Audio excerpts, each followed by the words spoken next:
Rambo Labay ng Radyo Kayo Manggi. Kilala po kayo, Chairman, Senator, Ewan ko. bilang integridad, yung integrity hindi matatawaran nung kayo naging senador at naghawak nyo ang Blue Ribbon Committee. Makapangyarihang komite sa Senado. At ngayon, ang may hawak ngayong bagong committee, si Senadora Pia Cayetano, na kapatid naman ng Senate President Alan Peter Cayetano.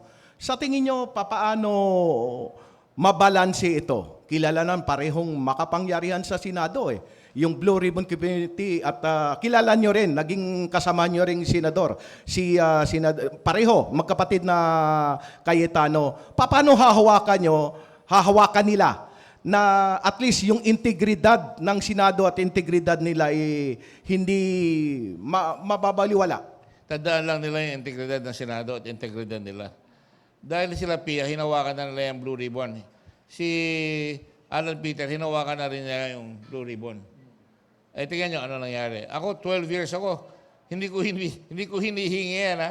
Tabaan ako ng kidlat ngayon. Hindi ko hinihingi ang Blue Ribbon. Hindi ako naghahanagad ng committee. Kung ano ibigay, ano matira sa akin. Kaya nung araw, umabot ako ng 4 na committee. Justice, yung constitutional amendments, madami tayong pinasok. Pero kung minsan, kung hindi masyadong sexy, hindi pinapansin ng tao. Pero basahin nyo lahat yung Blue Ribbon report ko. Hindi lang dito sa Farmally. Sa Farmally, huli lahat.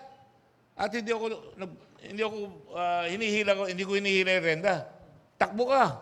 Sabi ko, hindi mangyayari, ito nangyayari na nakalabas, ang isang korporasyon na ang kapital lang ay 640,000 lang, ang kapital nila, ang nilabas nila 11 billion. O, tanongin kita kapatid. Bakit yung land bank, nagre-report dapat yan, o may naglabas dito ng 500,000 pesos? Magtatanong na yon, di ba? Magtatanong. Eto kung maglabas, pag pinakita ko sa inyo yung timeline, walang kawala yan. May timeline in May and June, naglabas sila 3 billion tapos 2 billion. Hindi ka ba magtatanong doon? Anong ginagawa ng AMLA? Hindi makakibuo yung AMLA. Ang nag-appoint, yung presidente natin. So ngayon, matagal ko nang hinahabol yan. Nag-usap na kami ni Boying Remulla. Nakausap ko na rin ang presidente. Tinanong niya ako, madali lang ho yan nasa inyo na yan. Mahuhuli natin yan. At ang gusto ko, hindi nyo bibitawan yung presidente sapagkat hindi mangyayari yan. Ang naglipat ng pera ng bayan na 47 billion, ang nagutos ay si Duterte. Inamin niya ni Duque. Alright? Ang naglagay ng mga tao, yan si Dalao at saka si Leong, ang presidente. Alright? Tatakas yung mga Bombay, yung Indians, tatakas. Saan tumakbo? Davao. Akala na tanga kami.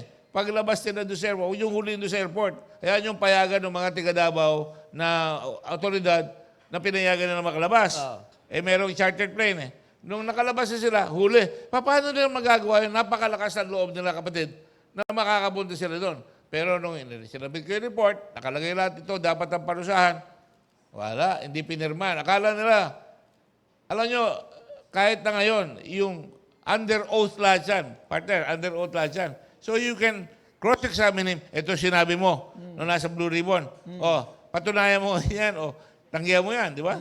Yung magagawa yun, hindi ginagawa. So sa tingin ko, if you look at all my investigation, kaya natanggal si Albayalde, nag-resign yan. Tatamaan na siya because nakuha ko lahat yung mga generals na tumitira sa kanya na mayroon siyang mga kinikilingan. Hanggang doon sa iba mga inimbestigan natin. Yung si Captain na Paeldon, kinulong ko ng 6 months yan, boss. Siga yan. Pinakulong ko sa Pasay. Dahil unang-una, yung kanyang auditor namatay. Sa tricycle, pinagbabaril. Tapos mayabang sumagot. Di pinakita ko kung kaya natin kunin yan. Tapos dilipat siya doon sa Bureau of Corrections. Alam niyo ang ginawa? Yung, yung good conduct time allowance, lahat binibigyan niya. Tapos hindi pa ako tumigil doon. Nung nagkabatay ng COVID, gusto ko imbestigate paano namatay itong mga taong ito. Yung mga loko, biglang namatay. Hindi na inimbestiga kung sino yung mga namatay na yan at bakit namatay. So kung talagang gusto, maraming paraan. Pero kung ang presidente, takot ka, takot yung mga NBI, takot yung mga polis, takot yung ombudsman, patay tayong lahat. Kaya bumoto kayo ng matino. Nabanggit nyo kanina rin, sir, nitong panghuli, si Atong Ang, businessman, merong 10 milyon na pabuya. Itong si... 20 na. Oo, 20 na. 20 Nadagdagan. million na, Oo, oo. 20 na. Medyo malaki-laki to. Oo. Maraming Oo. mga gusto. Oo. Si Senador Bato de la Rosa, pwede bang ganun din ang gagawin para at least yung ilang mga naghihirap natin mga Alam mo, nung kababayan? araw may magdadakaw sa Subic eh. Tinawag ko, alam mo boss, sorry ha, habang tao nandiyan sa gitna ng Amerikano, makakausap ko yan, magagawa ko magnakaw sa loob ng base. Pero pag aso nang nilagay mo, hindi ko na kayang kausapin. Ganun eh. Pero kung maagap tayo, hindi makakagawa yan ng ganyan. At saka, siyempre, ba't ka naman papayag? Binigyan ka 20 million, pagpapalit mo. Nasa sa inyo na yan. At least, sasaktan pa rin siya ng 20 million. Hingin nyo 100 million. O, bibigay yan. Dahil makukulong yan eh. Di ba? Dapat may abogado yun. Dapat kung na si JB, o dagdagan mo pa. Parang sakristan ka, sinabi lang, kamusta na ang koleksyon? Sabi, katiting, katiting. At takbo si JB sa likod. Hilaan yung kampana, dagdagan. Di kampanilya, tawag ko. Di kampana. Okay, next question. Thank Hi, you. former Senator, good afternoon po. Harted from Net25 po. Sir, do you believe the ongoing Senate controversies, impeachment discussions, and political tensions are affecting the credibility of the administration and democratic institutions? It is affecting not only the administration, but the whole country. Babagsak ang ekonomiya natin. At tingnan nyo, ang peso ngayon is 61.75. Alright? Kung may mangyayaring maganda, tataas yan. Tataas ang stock market. Ang the president is walking a tightrope eh. Gumawa siya ng ganito, titirahin siya. Gumawa siya ng ganito, titirahin siya. Pero ginagawa naman niya sa tingin ko. Hindi ako kumakampi ha. Ang sinasabi ko lang, kailangan he must lead with a firm, purposeful, fair administration. Pag ginawa niya at naramdaman ng tao, ginagawa niya yan, gaganda ang kanilang trabaho. Sir, another question po. Some sectors are claiming po na ang Senate po ay masyado ng dramatic. As a former senator po, are you concerned po about the concern that the institution is slowly losing the public respect? Lahat siya mababawi. If the people elect good leaders, you will have good leaders. If we take them out, ito naman, Sistikop, balik tayo natin. Kung biglang natanggal lahat yung sinasabi namin kanina, 6 ba yung senador na yan? 8. 8. Pag natanggal yan, that is a major shock to the people. And perhaps they will say, di na ako boboto sa ganyan. Boboto ako sa Batino. If we change the political party system, na bawat partido, malayo pa sasabihin na ito ang qualification. Ha? At papayag sila, huwag na kayong, ang laki-laki ng ginagastos, yun lang poster, yun lang TV. Abay, obligay mo yung mga TV mag-debate. Pakinggan nyo itong debating ito. Para malaman nyo, ay magkakabukuhan dyan, magkakaalaman dyan. At kailangan yung magtatanong, hindi yung kakampi. Sabi mo, gawin ito, gagawin mo. Ano ang record mo para mapatunayan mo na kaya mong gawin yan? Ganun lang yan eh. Ganun lang. Pag ginawa natin yan, palagi ko titiro ang bayan. Thank you, sir. Thank you. Okay. Next question. Hello po, sir. I'm Jess Ignacio po from PRTV News. Sir, earlier po you've mentioned na dapat ibinigay na lang po nung Senado si Senator Bato. Yung nangyari pong putukan noong May 13, can you confidently say na posible pong palabas lang po siya? Talaga. Talaga, ano ba yun? Siyempre, sanay yan eh, di ba? Kung ikaw army, gusto mong pumunta rito yung kalaban mo, gagawa ka ng diversion, para imbis na pupunta rito, nag-aabag ka rito. Nung ginawa na yon, tatakas sila. Pinauwi siya. Pagtapos, naggulo. Lumabas sila. Ano ibig sabihin nun? Bakit? Ako yan.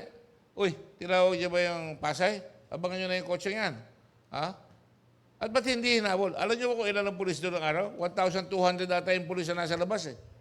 Dahil nagrarayot sa labas, di ba? Dapat yung hinuli na kagad. Sino pa nagsabi? Hindi namin kayang pigilin dyan eh. Nasa sa kanya kung lalabas siya. Pero sino nagsabi? You are under our protective custody. Because pag protective custody yan, kung binaril si Bato, sino may kasalanan? Yun ang bigay ng protective custody. Yes, of course. Tama? Di ba?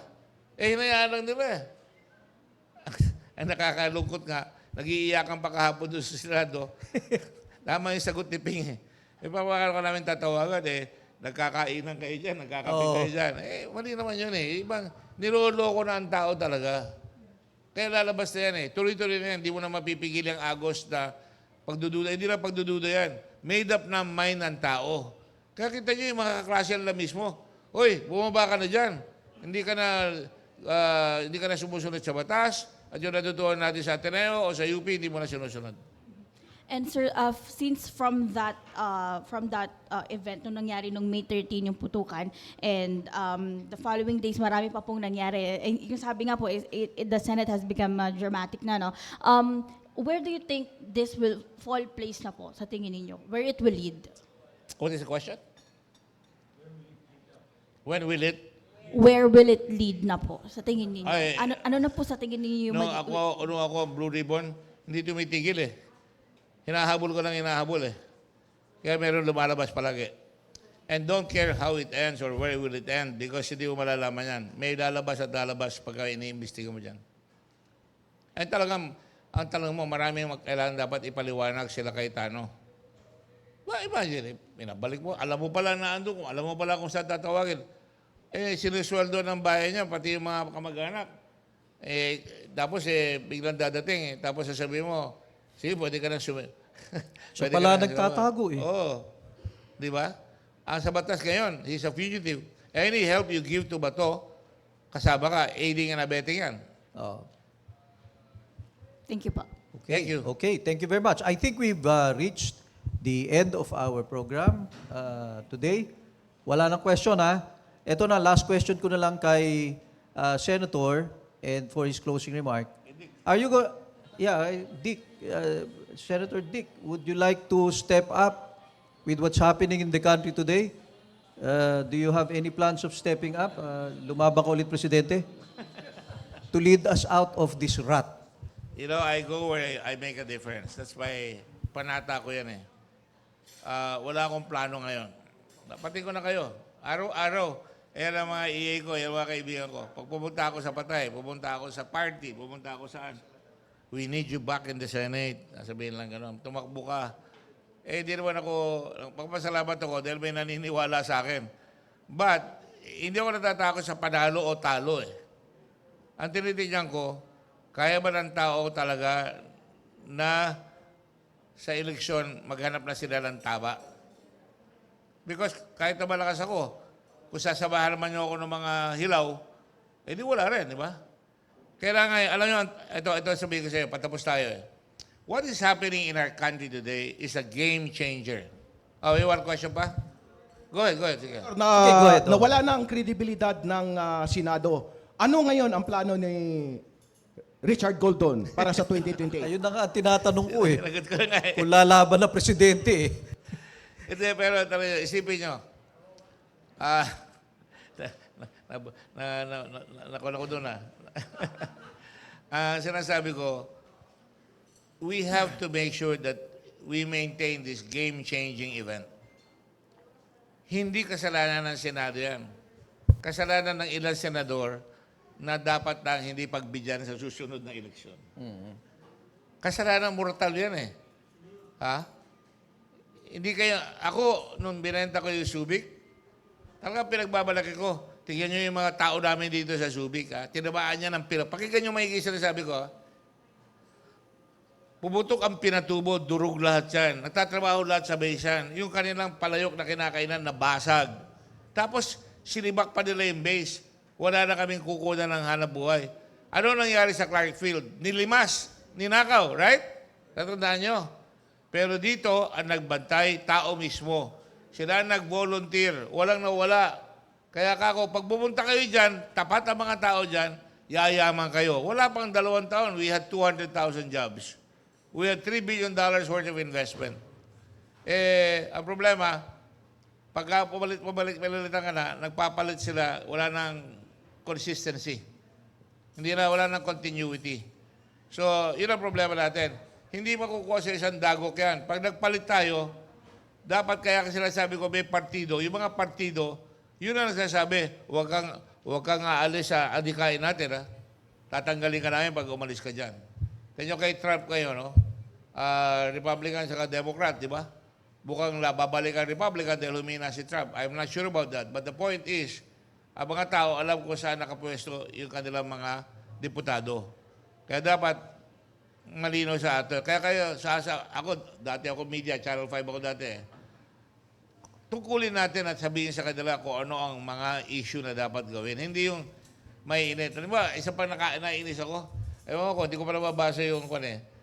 Pag kami nahuling ng halay ng babae, pumatay ng tao, biniblur yung mukha. Ha? Bakit yung biniblur yung mukha? Gumawa ng mali yan. Ha? Eh medyo itilt naman natin na, ayan, natandaan ko yung mukha na yan. Pag nakita ko yan, may suspect na kagad. Ewan ko kung kasama yun doon sa privacy. Data privacy. Wala yan. Mali yan. Mali. Kung bata, yes, pwede. Pero kung talagang loko na talaga, pakita niyo yung mukha. Ano interview ninyo, nakabalot ng punyetang yan. Pagkagabi, pumapasok, natutulog yung tao. Nanakawan nila, sasaksakin na rin yung loob ng bahay. Hindi tama yan. Ganun rin dito. Alisin nyo ang maskara ng mga politiko. Tanungin nyo sila, ikaw gagawa ka ba ng kabutihan? Ano ba ang negosyo mo na ikaw tatagal na may maganda kang magagawa? Di ba? Kung wala yan, talagang aalago yan. Huwag niyong pabayaan ang bayan ninyo. Tayo ang boss. Di ba sinasabi ni Noy yan? Pinoy. Kayo ang boss. Hindi ko nakita yun eh. Dapat kung tao ang boss, dapat meron tayong araw na pupunta yung tao. Ito, nagwawalang yan ito. Bawat mayor dapat may ganon. Tapos magre-report siya sa presidente. Dito sa Quezon City, ito mga na-report sa amin, boss, dapat ibigay ito sa ombudsman, ibigay ito ganito. O di, unti-unti, mawawala yung mga kalokohan na yan. Okay? Okay. Thank you very much, our friends in the media, for this day's episode. I'm sorry that Commissioner Mison could not make it today. That's why I'm pitching in. This is the Agenda Forum. We continue to ask tough questions, demand accountability from our public officials, and search for answers. And that is why we thank Senator and Chairman Richard Dick Gordon. I hope he will have a brighter future in politics. We need statesmen like him for the future of this country. I would like to thank you, JB, because like I said, ilang oras kami babalik-balik. Ayoko na pupunta tayo, layo. Pero I'm glad nandiyan ka. Because yung mga ganyan tanong ang dapat natatanong natin. Ito yung umiwas ba ako sa tanong? Ako, what you see is what you get. Pag tinanong niyo ako, kung para ako lang sa Blue Ribbon, sagutin mo, yes or no. Pag yes ka muna, saka ka magpaliwanag, o mag-no ka, saka magpaliwanag. Ganun dapat, hindi yung umiiwas. Maraming umiiwas ngayon sa panahon na ito. Thank you, Okay, JB. thank you very much, Chairman Thank you. Dick, and thank you all of you. Please enjoy your lunch. Thank you sa mga media. Thank you very much.